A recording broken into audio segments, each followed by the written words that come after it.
महानगर पालिका चुनाव महासंग्राम शुरू। ये सिर्फ वोट नहीं, यह है शहर का भविष्य। पानी, सड़क, सफाई, सुरक्षा, वादे कागजों पर नहीं जमीन पर परखे जाएंगे। जनता करेगी सवालों से वार और उम्मीदवार कैसे करेंगे ये इम्तिहान पार। दावे कटघरे में और सच्चाई कैमरे के सामने। सिटी न्यूज सिर्फ कवरेज नहीं, खोलेगा सच की परतें। सवाल तेज, जवाब साफ, आपके साथ, आपके पास, गली गली, प्रभाग प्रभाग। देखिए चुनाव स्पेशल महासंग्राम।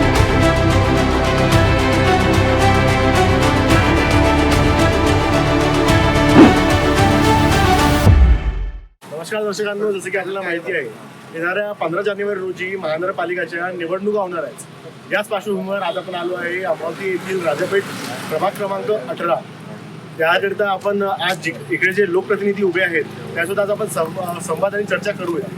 सगळ्यात पहिला आपण पाहूया प्रशांतजी वानखडे। प्राध्यापक प्रशांत आनंद वानखडे, युवा स्वाभिमानी पक्ष यांच्यातर्फे मी ब गटातून नागरिकांचा मागासवर्ग ओबीसी याच्यामधून उभा आहे। सर, आतापर्यंत आपल्याला किती अनुभव आहे? मला मागील 25 वर्षापासूनचा नगरसेवक पदाचा अनुभव आहे। माझ्यावर जनतेने मागील 25 वर्षामध्ये प्रचंड असा विश्वास दाखवलेला आहे। याचं कारण मी त्यांची प्रामाणिकपणे सेवा करतो आणि म्हणूनच मला हा आशीर्वाद त्यांनी दिलेला आहे।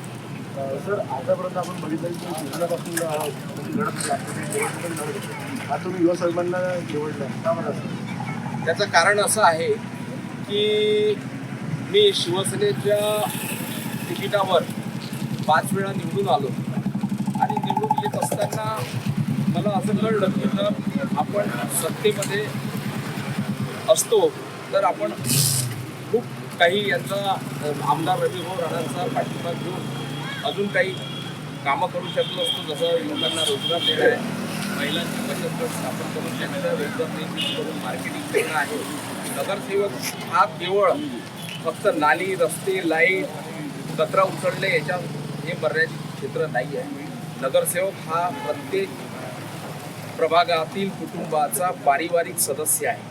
म्हणून प्रत्येक परिवाराचं उपजीविकेचं साधन कसं उपलब्ध झालं पाहिजे याचा त्यांनी प्रामाणिक प्रयत्न करायला पाहिजे आणि तो प्रयत्न सत्तेमध्ये असताना जास्त होऊ शकतो असं माझं प्रामाणिक मत होतं आणि म्हणून मी रविभाऊ राणांच्या नेतृत्वावर, नवनीतताई राणांच्या नेतृत्वावर विश्वास ठेवून युवा स्वाभिमान पक्षामध्ये प्रवेश केलेला आहे।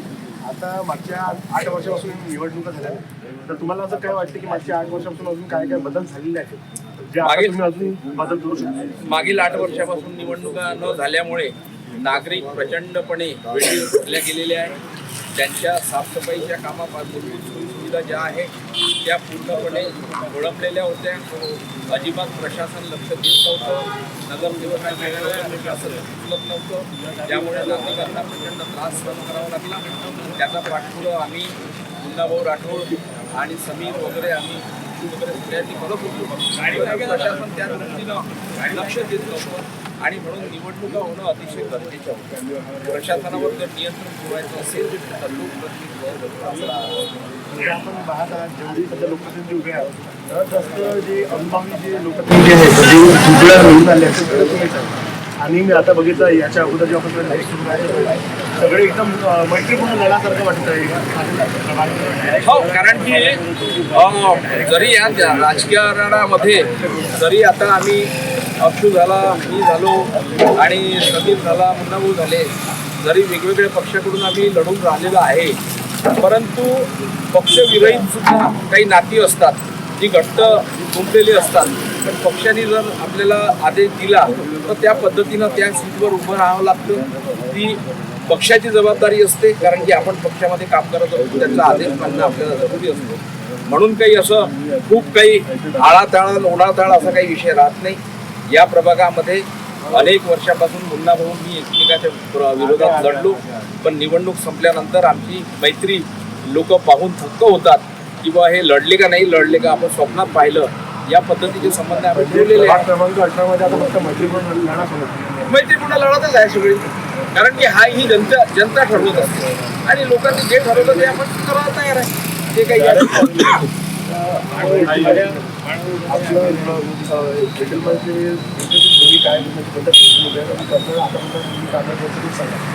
मैं जनसेवक महेश कुचरनानी युवा स्वाभिमान पार्टी का प्रवक्ता में उम्मीदवार के लिए मैं यहाँ पे तैयार हूँ। जैसे कि मैं नगर सेवक न होते हुए इतने काम किया है, तो आज मेरे लिए सौभाग्य की बात है मैं नगर सेवक के लिए यहाँ पर खड़ा हूँ। और देखा जाए तो विधायक रवि भाऊ राणा, इनके मतदार संघ से, इनके ही विकास कार्य निधि से मैंने प्रभाग क्रमांक 18 के जन सेवा के रूप से विकास कार्य, मानवता कार्य, आरोग्य कार्य, सत्य आदि सुविधा आणि इतने कार्य, भरपूर कार्य किए हैं। तो मुझे लगता है कि इस बार लोगों ने नहीं, जनता ने एक ही चेहरा ठाना है कि इस बार जन सेवा को नगर सेवक में देखना है।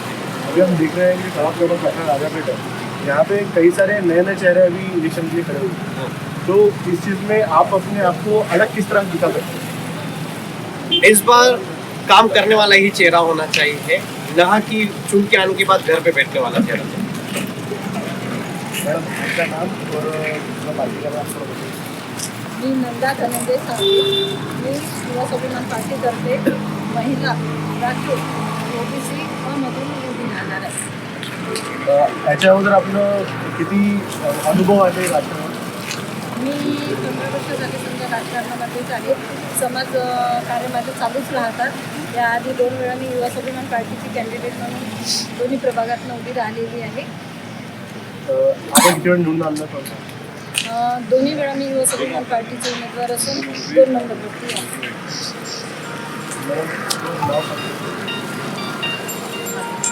राजाभाऊ कापडे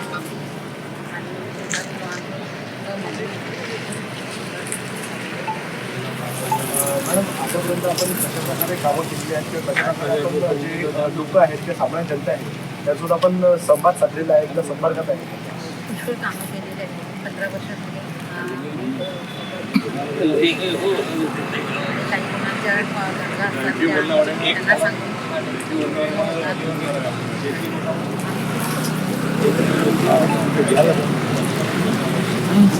जसे की आपण सध्या युवा स्वाभिमान पार्टीच्या लोकप्रतिनिधींसोबत बोललेलो आहोत. आता आपण पाहूया आपल्यासोबत राष्ट्रवादी काँग्रेसचे लोकप्रतिनिधी सुद्धा आहेत. आपण त्यांच्यासोबत सध्या बोलूया. मॅडम आपका नाम बताइए। आपने इसके पहले किस तरह से काम किया है, किस तरह से अपने लोगों से अपने संपर्क में रहे हैं? अब तक के तो मैंने अपने पढ़ाई LLB और मैं मेरे हस्बैंड के साथ सोशल वर्क में इन्वॉल्व हूँ. ये मेरा पहला साल है इलेक्शन में मैं खड़ी हूँ. लेकिन मैं चाहती हूँ कि हम जितना लोगों तक पहुँचे और उनकी समस्याओं का समाधान करें, इसलिए हमारी जीत है. अगर आगे लोग मुझे चुनकर लाते हैं तो मैं यही प्रयत्न करूँगी कि मैं उनकी हर छोटी से छोटी समस्याओं का समाधान करूँ. आप अभी नए कैंडिडेट हैं, तो आपकी कुछ रणनीति वगैरह है? आप किस तरह से आप काम करेंगे, जनता से अपने संपर्क करेंगे? अभी तो जैसे हमारा प्रचार शुरू होने वाला है, डोर टू डोर उनसे पहले तो प्राइमरी चीज़ें होती हैं, डोर टू डोर उनकी समस्या क्या है.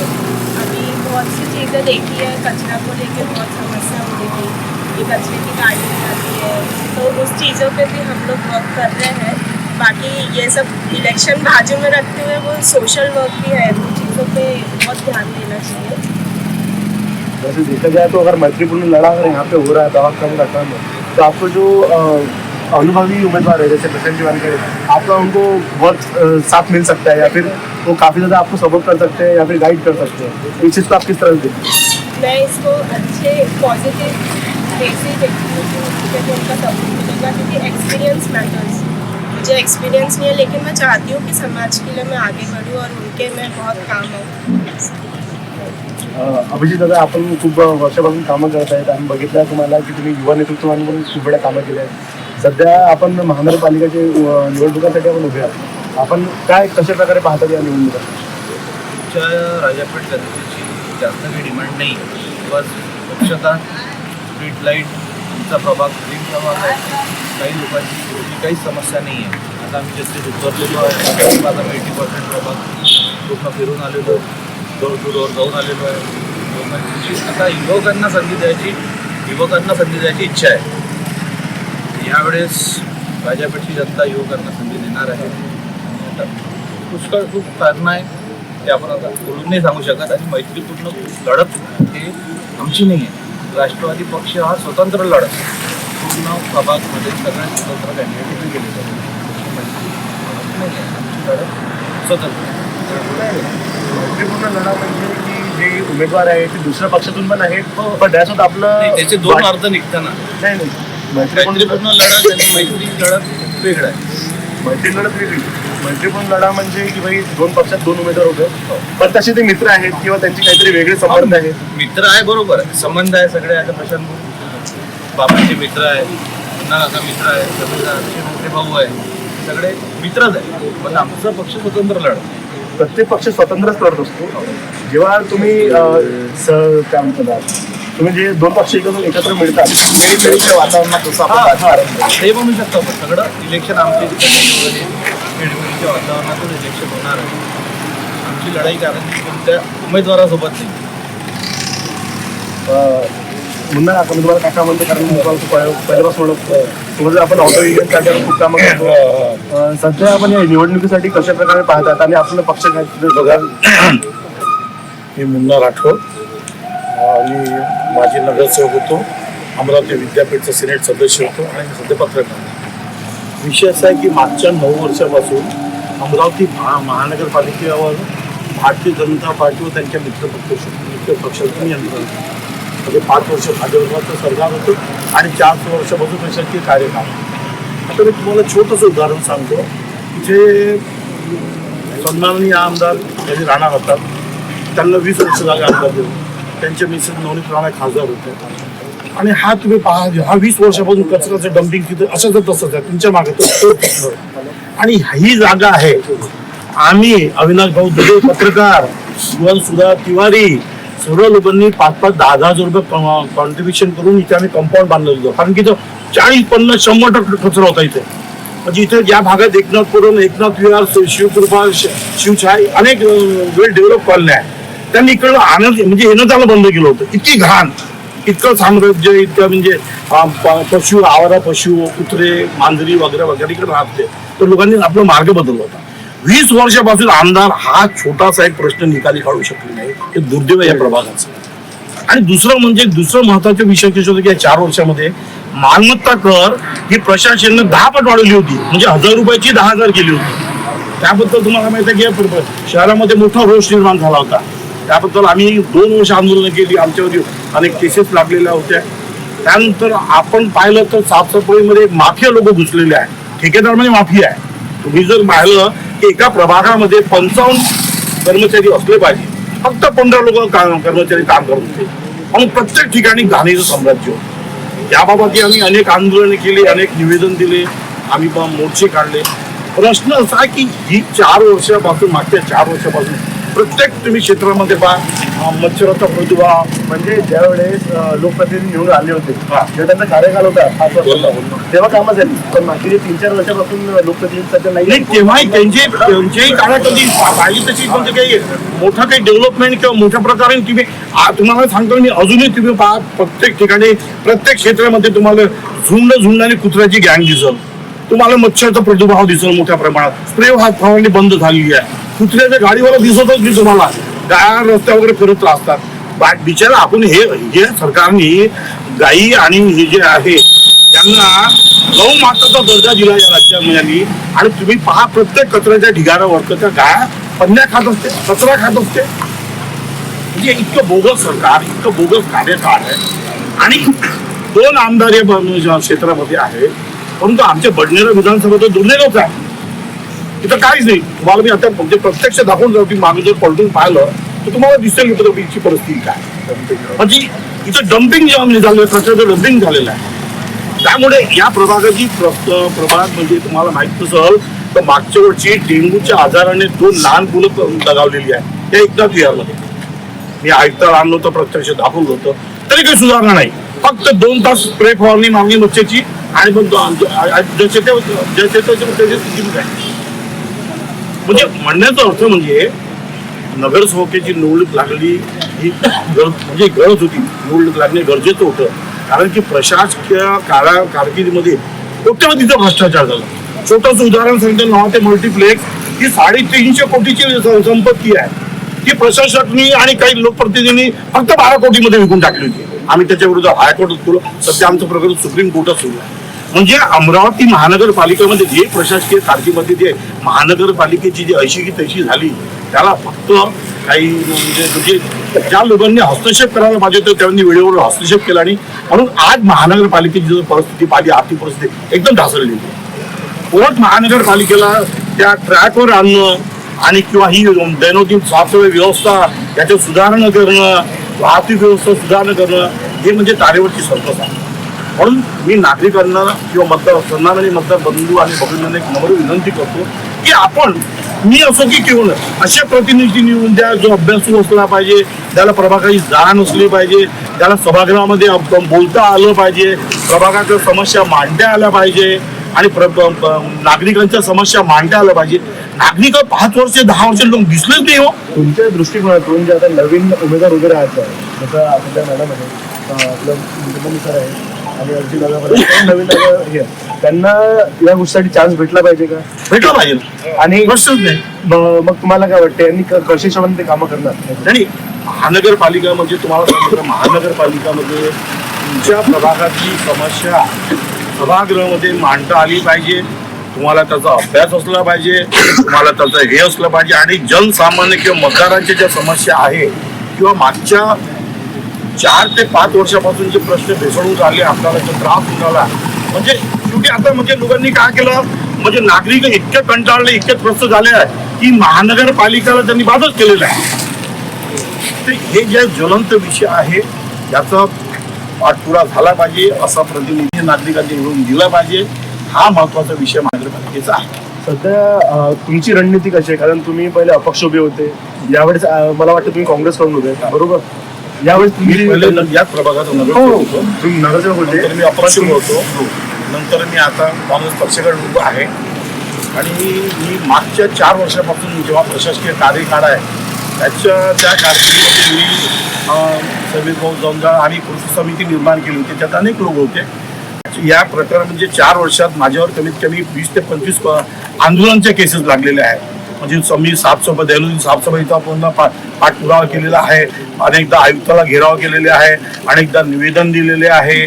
आणि सर्वात गंभीर विषय म्हणजे जे मालमत्ता करामध्ये जे मोठी वाढ करण्यात आली होती, म्हणजे हजाराचा 10,000 20,000, त्याचा आम्ही फॉलोअप घेतला, त्याची विरुद्ध आंदोलन केली. मग आमच्या आंदोलनाची दखल घेऊन शासनाने त्याला आज स्थगिती दिलेली आहे. परंतु ती स्थगिती आहे ती अजूनही लटकती तलवार आहे. होऊ शकते तर महानगरपालिकेची निवडणूक संपल्या तर ते परत स्थगिती उठू शकते. म्हणून तो ज्वलंत विषय त्याचा अभ्यास करून सभागृहामध्ये बोलणे गरजेचं. जर एक वरिष्ठ नेता आहे, तुमच्या हिशोबाने एखादा लोकप्रतिनिधी जर निवडून आला आपल्या प्रभागात, म्हणजे प्रभाग क्रमांक 18 मध्ये, त्याने सर्वात जास्त भार कोणत्या गोष्टीवर दिला पाहिजे? दोन महत्वाचे विषय, एक तो दैनंदिन साफसफाई व्यवस्था, दुसरी मच्छरचा प्रादुर्भाव, तिसरं मालमत्ता कर. या 3 गोष्टी प्रत्येक प्रभागामध्ये महत्वाचे आहे. हे 2-3 गोष्टी सोडून बाकी प्रभागात सगळ्या गोष्टी सुसज्जित आहेत. नाही असं म्हणता येणार नाही, असं म्हणता येणार नाही. तुम्हाला या प्रभागात तुम्ही प्रत्येक उद्यानाची परिस्थिती पहा, म्हणजे त्याचं बोगस बिल निघून राहिलं मेंटेनन्सचं. उद्यान तसे ओसाळ पडलेले आहे, बगीचे तसे ओसाळ पडलेले आहे, त्याचे बोगस बिल निघून राहिले. तुम्ही जर पाहिले ना, सर्वात मोठा प्रश्न प्रत्येक पावसाळ्यामध्ये वृक्षारोपणचा कार्यक्रम होतो, त्याच्यावर कोट्यवधी रुपये खर्च केले जाते. फक्त कागदोपत्री आहे ते, कुठे तुम्हाला झाड दिसणार नाही, नवीन वृक्षारोपणचे कार्यक्रम दिसणार नाही, परंतु त्याच्या मेंटेनन्सचे बिल अजूनही निघून राहिले. तर हा जो मोठ्या प्रमाणात भ्रष्टाचार या क्षेत्रामध्ये सुरू आहे त्याचा पाठपुरावा करणारा प्रतिनिधी निवडून दिला पाहिजे. आणि जे जनतेच्या पैशाची उधळपट्टी होऊन राहिली, मोठ्या प्रमाणात टक्केवारी होऊन राहिली, ते कुठेतरी थांबली. काय वाटतं तुम्ही तुमचा मत एवढ्या जास्त शब्दांमध्ये मांडला, जे एवढं स्पष्ट मांडलाय ते ऐकून थोडं बरं वाटलं. दादा, आपण कोणत्या प्रभागातून नाव सांगा आणि कोणत्या पक्षाचं नाव बघायचं? मी समीर जवंदार. मी स्वतः उभा नाही, माझी मिसेस उभी आहे, मयुरी समीर जवंदार. ती सिनेट मेंबर आहे अमरावती संत गाडगे अमरावती विद्यापीठाला. मुख्य समस्या अमरावतीची याच्यातली आपण आता पाहिलं तर याच्यात बीजेपीचा एक सुद्धा उमेदवार नाही. त्याची परिस्थितीच तशी आहे की आता ज्या तिकिटा दिल्या आहेत त्या 30-35 लाख रुपयात विकलेल्या तिकिटा होत्या. त्यामध्येच आम्ही एक कालच राजेश शादी म्हणून ओपन कॅटेगरीतले होते, त्यांच्यावर आक्षेप घेतला होता आणि त्यांची ती उमेदवारी बाद झाली. तशीच ताईंनी पण त्या एक बीजेपीच्या कॅन्डिडेटवर उमेदवारीवर आक्षेप घेतला, त्यांचं ते चिन्ह बोटल्या गेला. तुम्ही समजू शकता की त्यांची इथे येण्याची पण ताकद आता उरली नाही, कारण की सामान्य जनतेमध्ये त्यांच्या विरोधात एवढा रोष झालेला आहे. तरी सुद्धा माझी सर्वसामान्य मतदारांना मतदान देताना एवढी विनंती आहे की मतदान देताना उमेदवार पाहून मतदान द्या, ना की पक्ष. की येणारा उमेदवार आपला काम करणार आहे, करणार नाही आहे आणि भविष्यात आपल्यासाठी तो काय करू शकतो ठाम भूमिका बजावणारा तो उमेदवार असला पाहिजे. सर जर बघितलं हे जे इलेक्शन आहेत म्हणजे महानगरपालिकेची निवडणूक असतात, तो जो व्यक्ती काम करतो तो कसे निवडून येतो, तो अपक्ष उभा राहिला तरी निवडून येतो. हे एकदम ग्राउंड लेवलची अशी परिस्थिती आता राहिली नाही. पहिले वार्ड प्रभाग निवडणुका होत्या, त्याच्यात आपल्या एका वार्डामधून सिंगल उमेदवार उभा राहत होता, तो आपल्या परिचित राहत होता. आज 30,000 40,000वर या लोकांनी प्रभाग घेऊन ठेवला. आम्ही मुन्ना भाऊनी आम्ही सतत याबाबतच्या प्रेस कॉन्फरन्सच्या माध्यमातून लोकांना सांगत नेलो की यांनी मतदार यादीमध्ये एवढा प्रचंड घोळ करून ठेवलेला होता. मतदार यादीमध्ये वाढीव मतदार, या प्रभागातले मतदार, त्या प्रभागातले मतदार, या प्रभागातले मतदार, त्या प्रभागात मतदार. आजही होणाऱ्या निवडणुका पार कशा पडतील याची अजूनही कोणाला शाश्वती नाही. म्हणजे माझं उमेदवारी असेल तर मला बाजूच्या मतदारसंघात जाऊन मतदान करायचा, प्रभागात जाऊन करावं लागेल, बाजूच्या प्रभागातला मला करावं लागेल. तो भविष्याचं काम करेल का? वार्ड प्रभाग मध्ये एकच उमेदवार राहत होता, त्याच्या विरोधात ते सगळेजण वेगवेगळे पॅनल लढवते. आज 4चं पॅनल ठरत आहे. 4च्या पॅनलमध्ये मतदान देताना लोक सुद्धा कन्फ्युज राहणार आहे. अ ब क ड. आज त्याला हा आवडतो तो आवडत नाही, तो आवडतो तो आवडत नाही. म्हणजे ही निवडणुकीची पद्धत जी आहे ही मोठ्या मोठ्या पक्षांनी आपल्या पद्धतीने करून घेतलेला विषय आहे. यामध्ये निवडणूक आयोग सुद्धा सामील आहे असं आमचं ठाम मत. तर आपलं नाव सांगा. ॲडव्होकेट निलेश रामकृष्ण सुरंगे NCP कडून उभा आहे, प्रभाग क्रमांक 18 मध्ये. आपण आपल्याला किती अनुभव आहे सध्या राजनीतीचा? मी आयुष्यातली सर्वात पहिली निवडणूक 1985 साली 11वीत असताना, त्यावेळेस कॉलेजेस इलेक्शन व्हायचे. त्यानंतर वकिली केली, कॉलेजचा मी युआर होतो. आपला बार असोसिएशनचा मी 3 वर्ष सचिव म्हणून निवडून झालो. ज्या आजपर्यंत प्रभागात किंवा वॉर्ड मेंबर म्हणून मी पहिल्यांदा उभा आहे. पण प्रत्येक नेत्यासोबत किंवा हे इमानदारीनं राहून मी ते काम पूर्ण केलेलं आहे. आणि राजकारण हा उपजीविकेचा मी कधीही विषय बनवलेला नाही. राहिला प्रश्न या प्रभागाचा आणि अनुभवाचा, ज्यांनी आधी काम केलं, जे निवडणूक लढलेले आहेत, आजपर्यंत प्रभागात होते, हे सर्व सांगतील आम्ही हे केलं काय. एखाद्या मोठ्या नेत्याच्या मागे राहून तुम्ही काम करता आहोत. तुम्ही तिकीटसाठी फिरता, तुम्हाला तुमचा पक्ष वेळेवर बदलावं लागते, तर तुम्ही जनतेसोबत काय इमानदारीने राहता. आणि राहिल्या समस्येचा प्रश्न, तर आपण जिथं उभं आहे जे स्ट्रीट लाईट लागलेले आहेत याचा उजेड चारीकडे पडतंय. कुणाच्या पैशातून लागलेले आहेत, तुम्ही त्याच्या फांद्याने कापू शकत. चुकीच्या जागी एक सांगतो, एक फक्त या प्रभागात नाही तर पूर्ण अमरावती शहराचं सांगतो. मतदार याद्यापासून सुरुवात करा.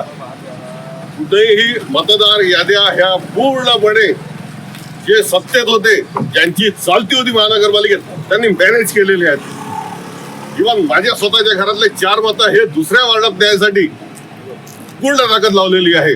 आणि कुणीही हे सांगू नये. आणि दुसरी गोष्ट, आयुक्तावर याच ठिकाणी शाई फेकण्यात आलेली आहे. का वेळ आली तुमच्यावर, तुमची सत्ता असताना? कुणी फेकली? आरोपी कोण आहेत याचे फोटो आजही सगळ्यांजवळ आहे. का वेळ आली आहे? आणि कुठं मान वर करून हे सांगता की आम्ही हे काम केलेलं आहे. काहीच झालेलं नाही. चापलूसही करून राजकारण करणं हा गुन्हा झालाय. आणि या भारतातली दुर्भाग्य असं आहे, खरं बोलायची हिंमत या ठिकाणी कोणातच नाहीये.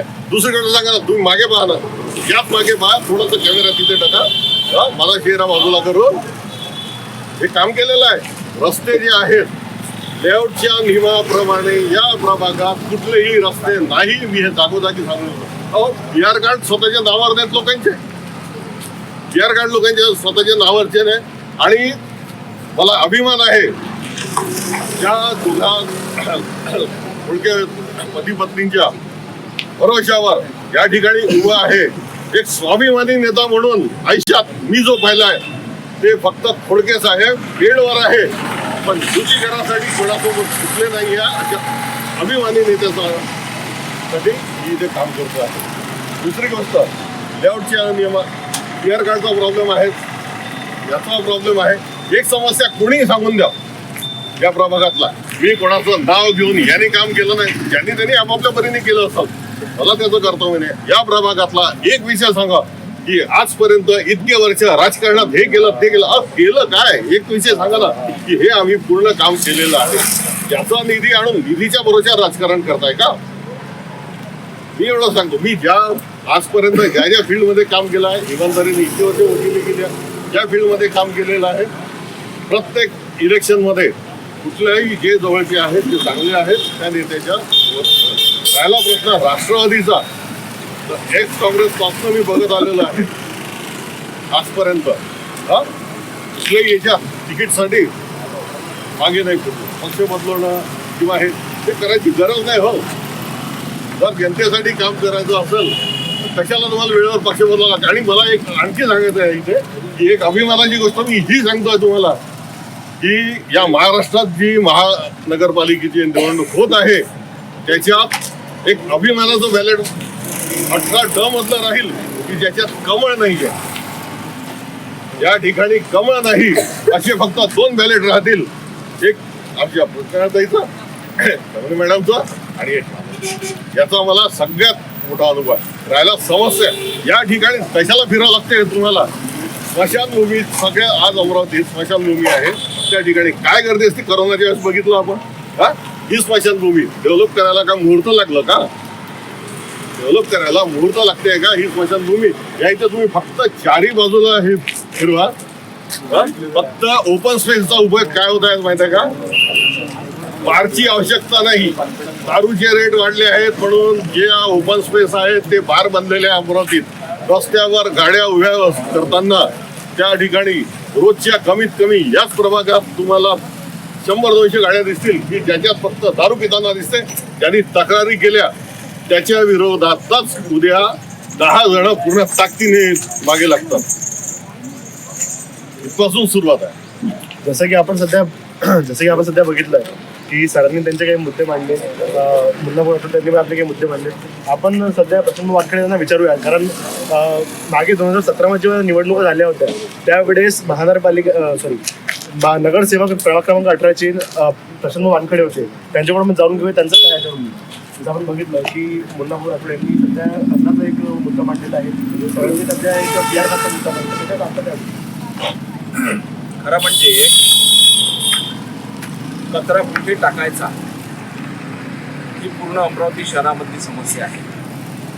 कचरा गोळा करणं नागरिकांच्या घरून कचरा गोळा करणं घंटागाडीने, आणि तो गोळा केलेला कचरा कुठे टाकायचा ही केवळ 18 नंबरची समस्या नसून पूर्ण अमरावती शहराची आहे.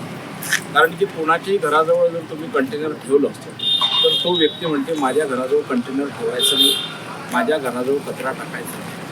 आणि आपल्या इथे जी साफसफाईची व्यवस्था आहे त्याच्यामध्ये कॉम्पॅक्टर नाही आहे. कॉम्पॅक्टर नसल्यामुळे तो कचरा कॉम्पॅक्ट करून डायरेक्ट याच्यावर डेपोवर पाठवणे, डम्पिंग ग्राउंडवर, ते शक्य नाही. आणि म्हणून ज्या घरोघरी जाऊन कचरा संकलन केलं तो कचरा कुठे ना कुठे टाकायचा असतो. कॉम्प्युटर आपण बघितलं की आता काही दिवसाअगोदर महानगरपालिकेने कॉम्प्युटर विकत घेतली. आता जी सिस्टीम लावली आहे आता आपल्याकडे कॉम्पॅक्टर आलेले आहे, आणि ते आलेले असल्यामुळे हे जेवढे कचऱ्याचे प्रकार आहे ते भविष्यामध्ये नक्कीच बंद होतील. कारण की त्याच्यावर 4-5-6 238 टन कचरा एका कॉम्पॅक्टरमध्ये नसतो. म्हणजे एवढा कचरा रोज कधी निघणार नाही. एवढा कॉम्पॅक्टर आपल्याला कचरा मागेल, कचरा द्या, तर आपल्याला तेवढा कचरा राहणार नाही. अशी परिस्थिती शहराची भविष्यामध्ये व्यवस्थित काम होणार आहे. आणि जे आता PR कार्डचा जरी मुद्दा मांडला सरांनी, PR कार्डच्या सुरेंद्र सरांनी जे मांडलं त्यांच्या त्या नगरचा तो विषय माझ्या लक्षात आलं ते कसं येतं. आणि त्याच्यामुळे त्यांना काही बाबतीमध्ये तिथे अडचणी आल्या असतील आणि त्या अनुषंगाने त्यांनी ती आपली भावना व्यक्त केली. आणि सरकारचं धोरण आहे की ज्या नजूल सीट आहे, नजूल पट्टे आहेत, त्या नजूल पट्ट्यावर जे लोक राहत आहेत त्यांना PR कार्ड द्यायचं काम सरकार करून राहिलेलं आहे, धोरण ठरलेलं आहे, अंमलबजावणीची माहिती आहे काही ठिकाणी. दादा एक मिनिट. तुम्हाला एक पद्धती सांगतो, त्यांनी जसं म्हटलं त्याप्रमाणे कचरा संकलन करून तो कचरा डेपोवर टाकणे किंवा कुठे टाकणे हा महानगरपालिकेचा विषय, हा नागरिकांचा विषय नाही. त्याची व्यवस्था त्यांनी करावं, कशी करावं. दुसरं म्हणजे काय, तुम्हाला माहिती आहे की महानगरपालिका मालमत्ता करमध्ये 720 रुपये प्रत्येक घराकडनं वसूल करतात कचऱ्याच्या नावावर. आणि एक तुम्हाला जर पाहिलं की तुम्ही प्रत्येक घरावरती हे लावलेलं आहे, QR लावलेलं आहे. म्हणजे त्याचा अर्थ असा होतो, शासनाची योजना आहे की त्या QR मध्ये प्रत्येक घंटी कटला गाडी तुमच्या घरी येईल आणि ते स्कॅन करल. परंतु मजा अशी झाली आहे आणि नागरिकांची अशी म्हणजे नागरिकांसोबत असा थट्टा उडाला. तो एक जण मोटरसायकलवर येते, ते QR याच्यावर स्कॅन करते आणि चालत जाते. घंटी कटला काही रोज येत नाही, म्हणजे घंटी कचरा गाडी तुमच्याकडे रोज येत नाही, पण त्याचं बिल निघून राहिलं पूर्ण. आणि साफसफाई ठेकेदार आहे त्याचं म्हणजे 55 कर्मचारीचं बिल निघून राहिलं. कर्मचारी म्हणजे किती कार्यरत आहे, फक्त 15, 20 धरून घ्या, म्हणजे 30 ते 35 425 रुपये एका कर्मचारीचा पगार आहे रोजचा. 30 कर्मचारी जरी तुम्ही धरले तर किती लोकांचं नुकसान होणार, किती लोकांचा भ्रष्टाचार होऊन राहिला. ते QR जे लावलेले आहे ते स्कॅन करण्यासाठी एक मोटरसायकल तुम्ही रात्री दुपारी झोपले असता, तुम्हाला माहिती नसते, तो येते मोटरसायकलवर असा करून चालत. म्हणजे ऑन द रेकॉर्ड तो घंटी कटला तुमच्याकडे येऊन राहिला, कागदपत्र येऊन राहिला, परंतु ते म्हणजे वस्तुस्थिती अशी आहे की तुम्हाला दिसून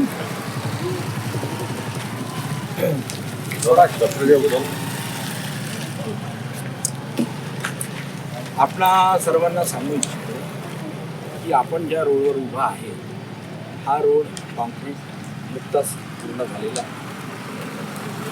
आमदार राणा साहेबांच्या घरासमोरचा रोड जो आहे तो त्यांच्या निधीतून किंवा DPTCच्या निधीतून दस्तूरनगरपर्यंत पूर्ण झालेला आहे. त्याचं काम अजूनही चालू आहे. त्याचप्रमाणे राजापेठ अंडर बायपासपासून तर दस्तूरनगरपर्यंतचं कॉन्क्रीट रोड मंजूर झालेला आहे.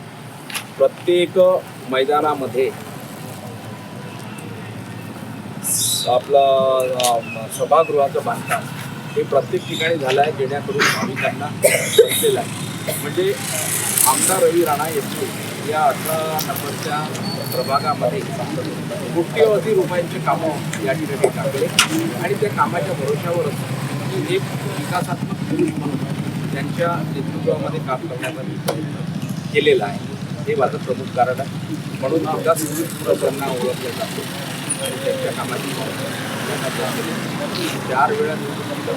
यावेळेस तर रेकॉर्ड ब्रेक झाला आणि महाराष्ट्रामध्ये 2 नंबर अजित पवार नंतर माननीय रवी भाऊ राणा प्रचंड भूमिका. मी प्रशांत भाऊ वानखडेच्या जे त्यांनी आमदार साहेबांनी केलेल्या कामाबद्दल मी त्याचं दुरुस्ती करून दाखवतो. यांना कदाचित माहीत नसलं की काही सिमेंट काँक्रीटचे जे रस्ते झालेले आहेत ते विकास शुल्कामधून झालेले आहे. विकास शुल्क म्हणजे माहिती आहे का, आपण जे बांधकाम करतो लेआउटचं कॉलनीचं, तो शुल्क जो महानगरपालिकेकडे जमा होते आणि त्याचा नियम असा आहे की तो शुल्क त्याच क्षेत्रामध्ये वापरावा लागतो. अनेक पैसा त्यामध्ये वापरलेला आहे. आणि आता ही परिस्थिती झाली साहेब, वस्तुस्थिती आहे, तुम्ही समजून घ्या. आता विकास हा म्हणजे विकास नागरिकांसाठी राहिला नाही की त्या क्षेत्रासाठी राहिला नाही. विकास म्हणजे हा 10% 15% कमिशन झालेला आहे. 100 कोटीचा विकास म्हणजे 10% कुणाचे, त्या प्रतिनिधीचे. म्हणून विकासाची परिभाषा ही झालेली आहे. विकास म्हणजे जर त्या क्षेत्रातील नागरिक म्हणा किंवा तिथचे जे नागरिक आहे त्यांना विश्वासात घेऊन तिचा विकास केला जात नाही. ठेकेदाराच्या आणि नेत्याच्या मताप्रमाणे काम केले जाते. माझ्या घरासमोरचा रस्ता झाला, ठीक आहे, ते महानगरपालिकेने केला, कसा झाला मला माहित आहे. आत्ता डांबरीकरणचा रस्ता झाला होता, 1 वर्ष 1.5 वर्षाच्या प्रशांत भाऊ नगरसेवक होते, एकदम चांगला रस्ता होता. तिथं दुसरा रस्ता करण्याची गरजच होती, पण तिथे काँक्रिटीकरण झालं, ठीक आहे, चांगलं झालं, केलं, त्याबद्दल आभार. परंतु माझं असं म्हणणं आहे की बा जिथं खरंच रस्त्याची गरज आहे, सुशील नगर ते स्टेट बँक कॉलनी नगर की इतका घाणेरडा रस्ता तो तिथे चालता येत नाही. हा इथून तर पुढचा जो रस्ता इतका बेकार आहे की तिथं तुम्हाला चालता येत नाही. मग तुम्ही एका ठिकाणी डबल खर्च करण्यापेक्षा जिथं नादुरुस्त रस्ते आहे, जिथे दुर्घटना होतात तिथं खर्च करा. विकास करत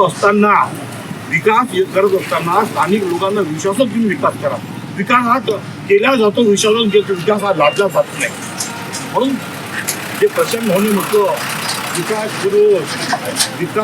विकास हा प्रभागासोबत युवकांचाही झाला पाहिजे, नागरिकांचाही झाला पाहिजे. या बडनेरा मतदारसंघामध्ये सर्वात मोठे अवैध धंदे आहे. या बडनेरा मतदारसंघात सर्वात मोठ्या प्रमाणात पब आहे. या बडनेरा मतदारसंघात मोठ्या प्रमाणात वर्गलीचे धंदे आहे. या बडनेरा मतदार प्रभागामध्ये तुम्ही जर पाहिलं सर्वात जास्त गुंडगिरी आहे, सर्वात जास्त मर्डर या प्रभागामध्ये झालेले आहे. तिथं तुम्ही आता जे शूटिंग घेऊन आले, इथं 8 दिवस आधी पहिले गुंड्यांचा हैदोस घातला होता, फुलांच्या कारा फोडल्या होत्या, लोकांना रस्त्यावर मारहाण केली होती. हा प्रकार पूर्ण अमरावती शहराने आत्ताच पाहिलेला आहे. ते ही विकासपुराची ते पुरुषांची शांतता ठेवणं, लहान ऑर्डर ठेवणं ही त्यांची जबाबदारी आहे. विकास सर्व परीने झाला पाहिजे अशी माझी वनगाळ सामान्य विनंती आहे. मी सन्माननीय माझे मित्र मुन्ना भाऊ यांच्या मताशी सहमत आहे की सुशील नगरचा रोड अतिशय खराब झालेला आहे आणि हा समोरचा रोड सुद्धा थोडासा पूर्ण करायचा आहे. पण नरेंद्र मांडवकडे ठेकेदार कंत्राटदार यांना वर्क दिलेली आहे. सुशील नगरचा रस्ता 2 दिवसांमध्ये सुरू होईल याची मला खात्री आहे. याची सुद्धा वर्क ऑर्डर झालेली आहे आणि हा सुद्धा रस्ता 2 दिवसात सुरू होईल. या प्रभागामध्ये आपण जर चक्कर मारला तर असे फार फार 1-2 रस्ते दिसतील की जे खराब आहेत. कारण की माझा निधी, विकास शुल्क, आमदार रवी राणा यांचा निधी, जेव्हा त्यांचा निधी, असा सर्व निधी वापरून DPDC वगैरे सर्व परीने विकास करण्याचा प्रयत्न आमदारांच्या खासदाराच्या माध्यमातून आणि मी नगरसेवक म्हणून प्रामाणिक प्रयत्न केला आहे. आपण जर फिरले प्रभागामध्ये तर आपल्याला पूर्णच्या पूर्ण व्यवस्था कशी आहे.